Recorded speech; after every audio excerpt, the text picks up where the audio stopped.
দুই ইনিংসে ছক্কা মোট ২৪টি। এই ২৪টি ছক্কার মধ্যে রাজুর বলে মিড অনের উপর দিয়ে হাঁকানো রাজিনের ছক্কাটি ছিল ২৩টি ছক্কার থেকে বেশি গুরুত্বপূর্ণ।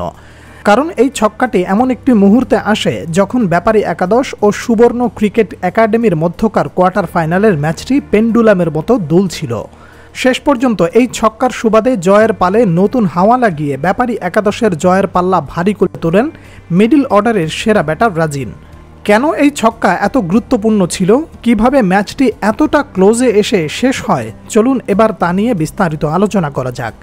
ম্যাচের শুরুতে টসে পরাজিত হয়ে সুমনের করা প্রথম ওভারে ১৭ রান তুলে বড় স্কোরের আভাস দিয়েছিলেন সুবর্ণের দুই ওপেনার সৈকত ও অপু।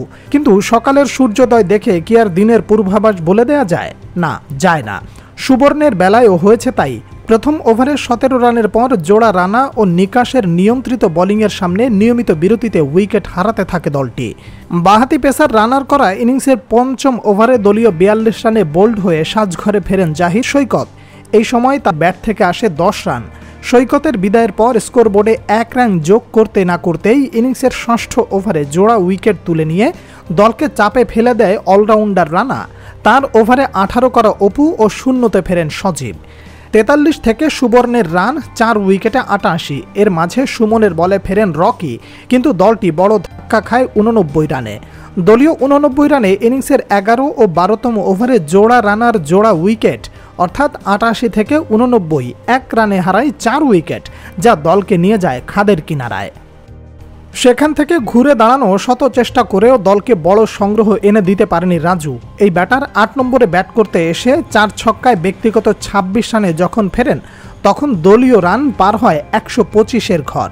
শেষ বেলায় ইমনের ১ ছক্কায় সুবর্ণ ক্রিকেট একাডেমি পুঁজি পায় ১৩১ রানের, যা জয়ের জন্য মোটেও যথেষ্ট ছিল না। কারণ ব্যাপারী একাদশ সাজানো হয়েছে ৮ জন ব্যাটার নিয়ে। তবুও ক্রিকেট গোল বলের খেলা, কখন কি হয় বলা মুশকিল। সেই বিশ্বাস নিয়ে মাঠে নামে মাহফুজ, রাজু ও ইমনরা। অন্যদিকে তাদের বিশ্বাস নড়বড়ে করে দিতে উইকেটে এসে ইনিংসে প্রথম ৩ ওভারে ২৭ রান তুলে নেন ব্যাপারীর দুই ওপেনার জাহিদ ও কমল। এই পর্যন্ত সব ঠিকঠাক, জয়ের পাল্লা ভারী ছিল ব্যাপারীর দিকেই, কিন্তু সেই পাল্লা তাদের দিকে বেশি সময় স্থির ছিল না। ইনিংসের চতুর্থ ও পঞ্চম ওভারে দলীয় ৪২ রানে সাজঘরে ফেরেন কমল শুক্কুর। অবশ্য এই যাত্রায় তা সামাল দেন ৩ ব্যাট করতে আসা গুলডি ও জাহিদ। দুজনে দলের চাহিদা অনুযায়ী রান তুলে ম্যাচের নাটাই নিজেদের হাতেই রাখেন।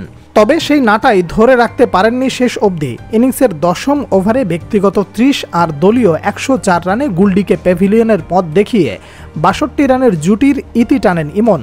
এখানেই শেষ নয়, ১০৪ থেকে ১০৯ রানে পৌঁছাতে ব্যাপারী হারিয়ে ফেলে আরও মূল্যবান ৩টি উইকেট, যার মধ্যে ছিল ৫০ করা জাহিদ, আরিফ ও জাবেল মুন্সি।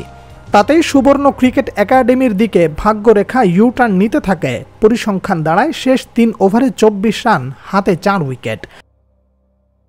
১৮ বলে ২৪ রান কম মনে হলেও ম্যাচের পরিস্থিতি এমন এক পর্যায়ে দাঁড়ায়, যা দেখে উপস্থিত হাজারো সমর্থক নিশ্চিত করে বলতে পারেনি নির্দিষ্ট কোন দল জয়লাভ করবে, কারণ দুই দলের জয়ের পাল্লা ছিল সমানে সমান।